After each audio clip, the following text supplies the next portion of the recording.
Boa noite. O Jornal da Cultura vem insistindo em chamar a atenção para a violência no trânsito porque o número de mortes provocadas por motoristas inconsequentes é estarrecedor. No Rio de Janeiro, um jovem, aparentando ter usado drogas e álcool, rouba um ônibus e sai batendo em outros carros até ser dominado pela polícia. Em São Paulo, hoje, foram enterradas mãe e filha atropeladas por um motorista na porta de um shopping. Famílias destruídas que esperam muitas vezes em vão pela punição dos culpados. Veja agora outros assuntos em destaque nesta segunda-feira. Ministra do Planejamento enfrenta duras críticas de empresários irritados com a alta do IPI para o carro importado.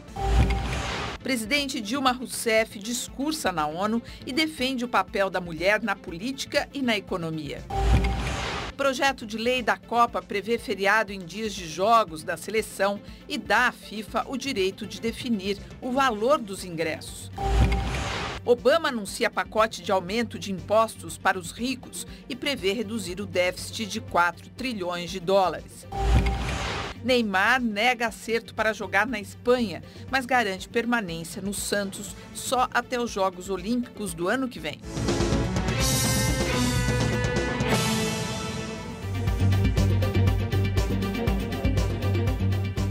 Participam da edição de hoje o santista, historiador e professor da Universidade Federal de São Carlos, Marco Antônio Villa, e o advogado corintiano e ex-deputado federal por São Paulo, Ayrton Soares. Participe você também enviando suas perguntas aos nossos comentaristas por meio dos endereços do Jornal da Cultura na internet.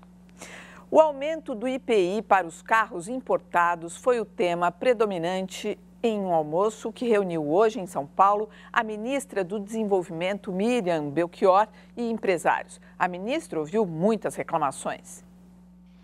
Na prática, o aumento do IPI para carros importados, que pode chegar a 30% dependendo da potência do motor, vai pesar no bolso do consumidor.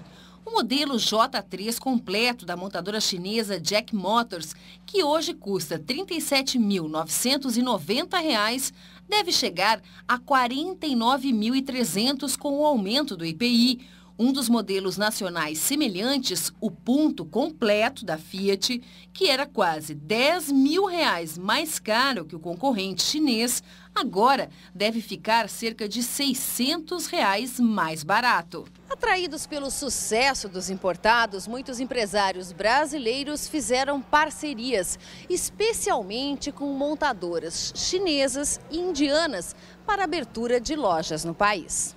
Isso explica o descontentamento de muitos deles, presentes hoje em São Paulo, em um almoço com a ministra do Planejamento, Miriam Belchior. A principal reclamação é que o setor não foi ouvido, o que foi negado pela ministra. O Ministério da Fazenda chamou o setor para discutir no âmbito do Brasil Maior e desdobrou em reuniões subsequentes. Nosso objetivo é defender a indústria nacional. Os empresários ouviram da ministra que os estrangeiros interessados em vir para o país devem adaptar seus planos de negócios para investir, por exemplo, na cadeia de autopeças e, com isso, aumentar a geração de empregos do setor metalúrgico. O governo não teme que outros países questionem este aumento do IPI na Organização Mundial do Comércio.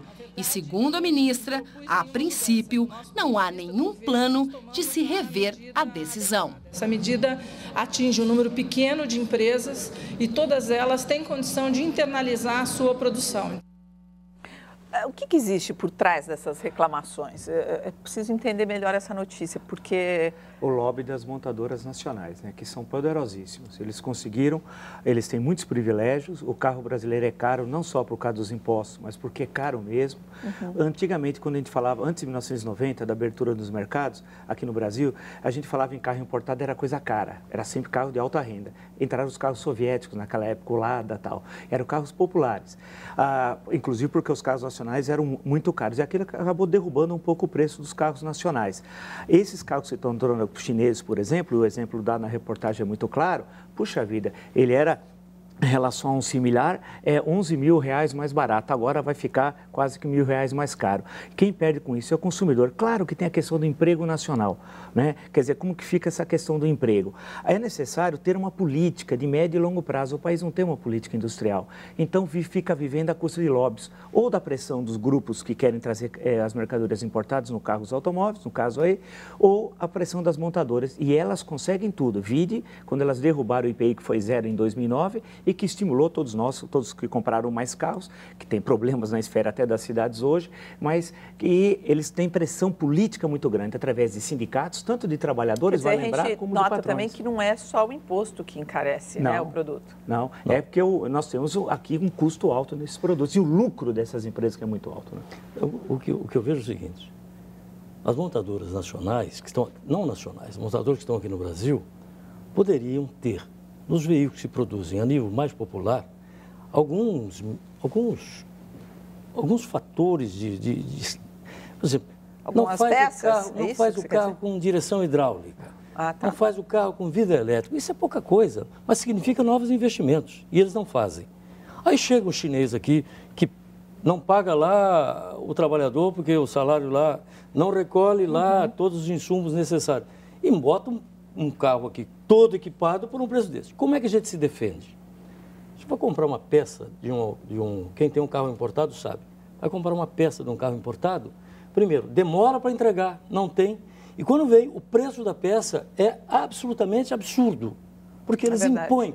Então, há uma concentração, há um cartel de importadores também, de carros estrangeiros, que definem os preços e estabelecem as condições. Quer dizer, não tem nada a ver, né, Ayrton, com o que diz aqui o Matheus Menezes, que falta uma reforma tributária. Não é disso que nós estamos falando aqui, não é? Não. Eu acho que eu acho que a dose, isso vamos chamar assim, um linguagem uma porrada dessa, é muito pesado. Como tem novos investidores que acabam de chegar, era necessário que houvesse uma graduação e prazos para que eles se adaptassem a essas exigências. 65% de componente nacional, etc, etc. Tragam suas fábricas para cá. Olha, um dos maiores que trouxe para cá são os coreanos da Kia e da Hyundai. Eles já estão com uma fábrica em Goiás. Estão produzindo em Goiás, um dos veículos dele.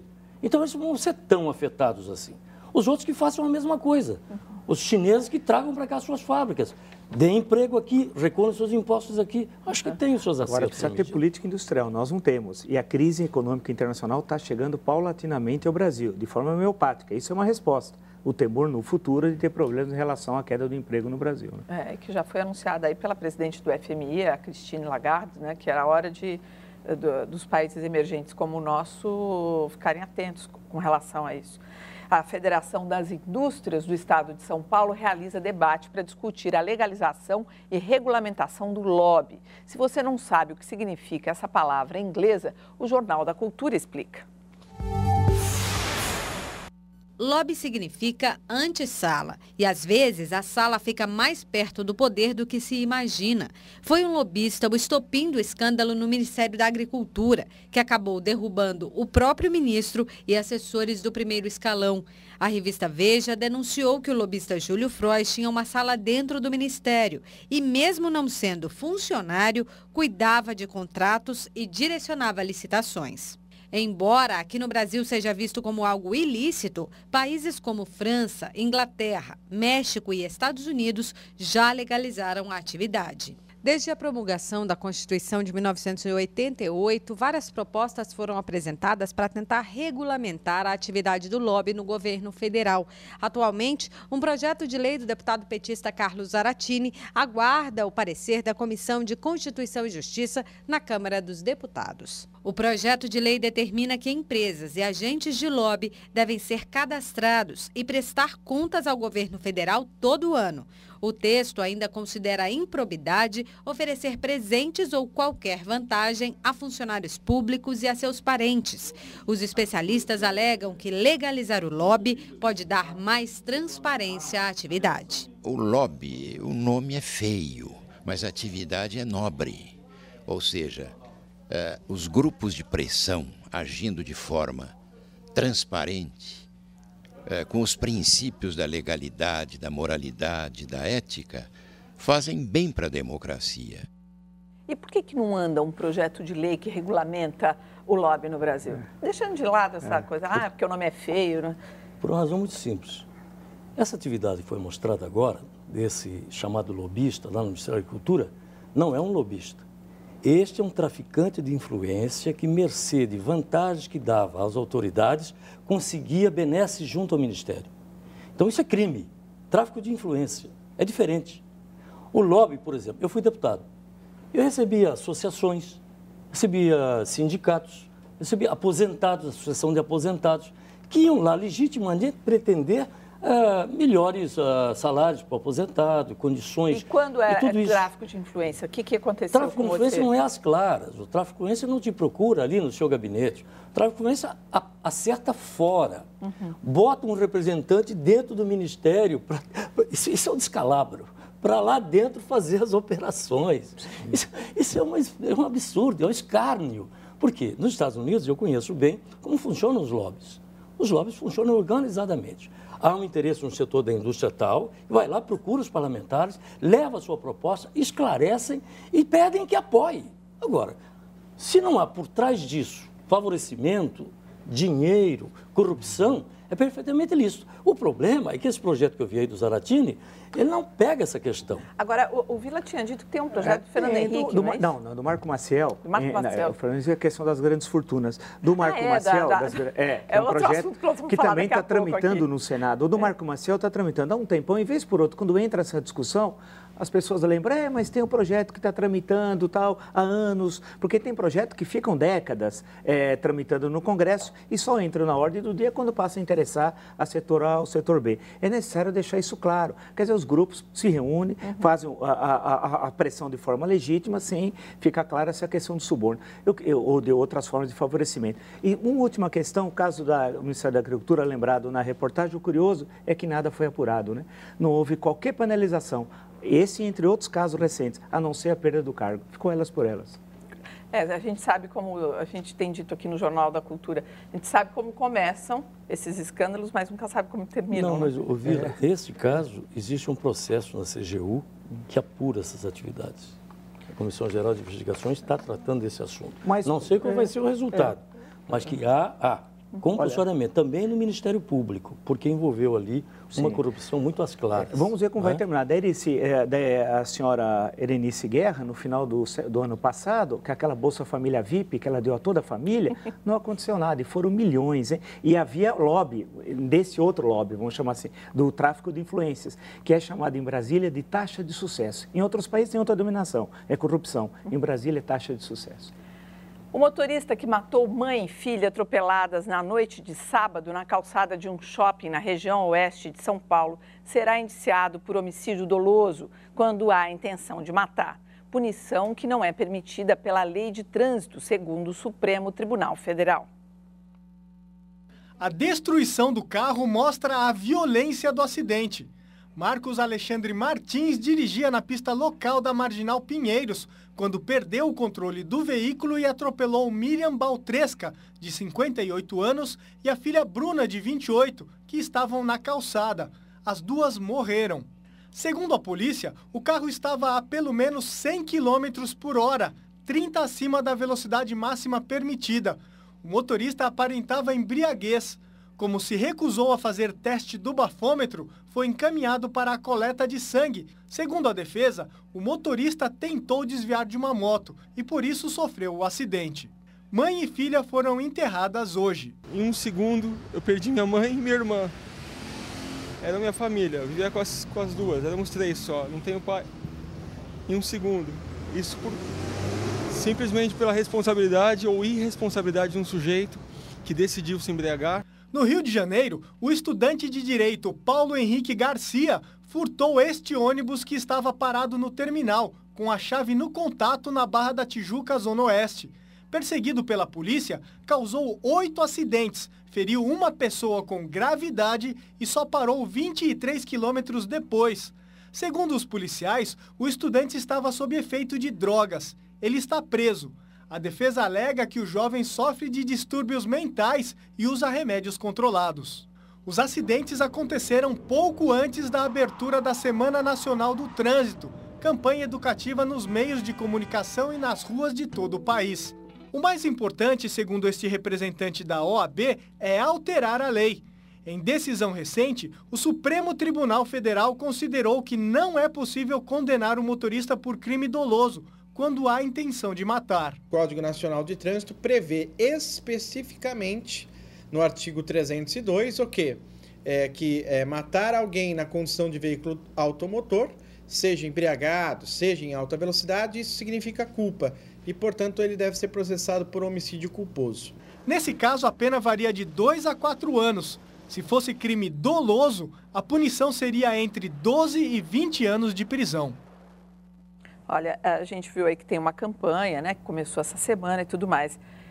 Assim, a minha opinião é a seguinte, que as campanhas educativas, elas são muito bem-vindas, mas o que a gente tem visto aqui no nosso jornal durante esse tempo que a gente já está, acho que mais de um mês com essa campanha para um trânsito melhor no ar, é que a lei brasileira é ridícula. Mas Poli, veja, vou falar aqui como o antigo legislador.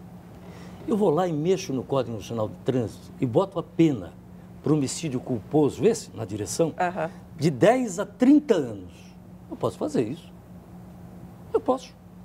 Eu mudo a lei. E ponho uma pena, ao invés de 2 a 4, eu ponho de 10 a 30. Como é no caso doloso. Quando é crime contra a vida, que acarreta a morte, mas, por exemplo, você aumentando a pena, você intimida. Por exemplo, o bafômetro, que você faz só que você, se você quiser, porque você não pode produzir prova contra você mesmo. Isso é um ponto que deveria mudar? Não, mas a presunção de quem não faz, a jurisprudência é clara, a presunção de quem não faz é de que se está no máximo da embriaguez. Essa é a presunção. Quem se recusa a fazer, quem não permite que se tire o sangue, está tudo bem, não vai fazer. Mas precisa da jurisprudência. Por que não é assim? É obrigatório fazer ali. Ninguém na hora. pode construir provas. Eu sei, mas aí é há uma questão é uma questão de legalidade e de direito do cidadão. Mas acho que são duas, me parece, que são duas coisas distintas, Paulo. Eu entendi o que você disse, mas o problema, muitas vezes, com essa legislação existente, é possível condenar. Veja o caso do Edmundo, o jogador Edmundo. Em 1995, se envolveu no acidente no final do ano no Rio de Janeiro, matou 3 pessoas e deixou 3 gravemente feridos. O processo agora, semana passada, acabou... ele teve vários recursos, isso... Então, também, porque a justiça prescreveu a pena. Ele foi condenado, prescreveu a pena, ele tinha um bom advogado, que era o Arthur Lavigne. Aí voltamos a uma questão que eu já disse outras vezes aqui. Eu não tenho nada, evidentemente, existe o direito de sagrada defesa, mas em vários tipos de crime, no trânsito que nós tratamos, ou em outros tipos de crime, se você contrata um escritório de advocacia que tem bons advogados e algumas vezes trânsito em altas esferas do Poder Judiciário, porque chega advogados a nomear ministro até do Supremo, isso é um caso absurdo, mas ocorre sistematicamente no Brasil, há uma suspeição. Esse rapaz que matou a mãe e a filha, ele vai pagar fiança, vai... Sim, mas muitas vezes é o Poder Judiciário que não funciona, isso é grave, como eu digo, dos 3 poderes, hoje o que vive a maior crise é o Poder Judiciário. Mas aí, o problema são os prazos e a delonga na apuração, na última instância. Vamos fazer um rito especial. Quando há crime de morte, quando envolve morte, o processo é mais célere. É só mudar a legislação e dizer rito sumário para Então me ajuda a entender processos. Aqui, tem o Cecel Teixeira dizendo, Poli, quem denuncia, estipula o artigo, né, é o promotor de justiça e não os delegados, não precisa mudar a lei. Ele está dizendo aqui. Não, o delegado faz o inquérito, remete para o Ministério Público faz a denúncia ou não faz. Normalmente, o inquérito bem feito faz a denúncia. E aí o juízo aqui... Mas a questão é... O fato é o seguinte, olha só a informação que a gente tem aqui do Serviço de Hepatologia do Hospital de Transplantes do Estado de São Paulo, que é hepatologia, que é a especialidade que cuida das doenças relacionadas ao fígado. As internações por cirrose hepática, quer dizer, por bebida causada, né, por ingestão alcoólica, aumentaram 50% nos últimos 5 anos. Olha, eu vou dar um exemplo de São Carlos. A semana passada, numa grande festa de estudantes de São Carlos, morreu um estudante, né? É chamado Tusca. Já morreu ano passado um estudante. Esse ano voltou, morreu um estudante. É patrocinado, tem lá, distribui cervejas, bebidas a todo mundo, de graça. Já morreu um ano passado, que caiu no rio. Esse salvo engano, foi atropelado por um caminhão. Ou seja, ou há uma atitude das autoridades em relação a isso para pegar um exemplo, mas não há uma conivência, inclusive os jogadores de futebol, o caso do Ronaldo, faz propaganda de cerveja. Aqui está dizendo, Matheus, olha, para diminuir as estatísticas, é isso que está dizendo. Tem que acabar com as propagandas de bebida nos meios de comunicação. E a Unifesp tem um estudo que foi divulgado ontem, de que morre mais gente em decorrência do álcool do que do crack. Olha, e o Brasil ocupa o 5º lugar no ranking mundial de países recordistas em acidentes de trânsito, com 38 mil mortes por ano. Paz no Trânsito, uma campanha do Jornal da Cultura por um trânsito melhor.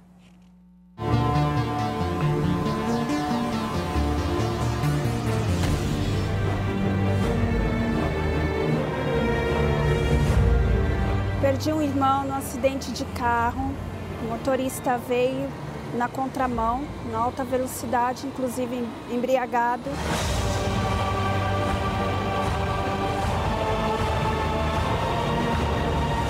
Menos de um ano que eu tinha perdido meu pai, não por acidente, mas aí veio essa fatalidade que aconteceu com ele.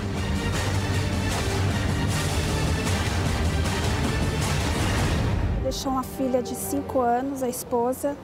Na verdade, deixou mais 2 filhos, que foi do primeiro casamento.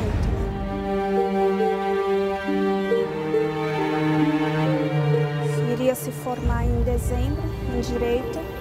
Então, assim, um sonho dele, que ele estava tão feliz em conquistar, que era a faculdade, e ele perdeu, assim, de uma hora para outra, por causa de erros de outra pessoa.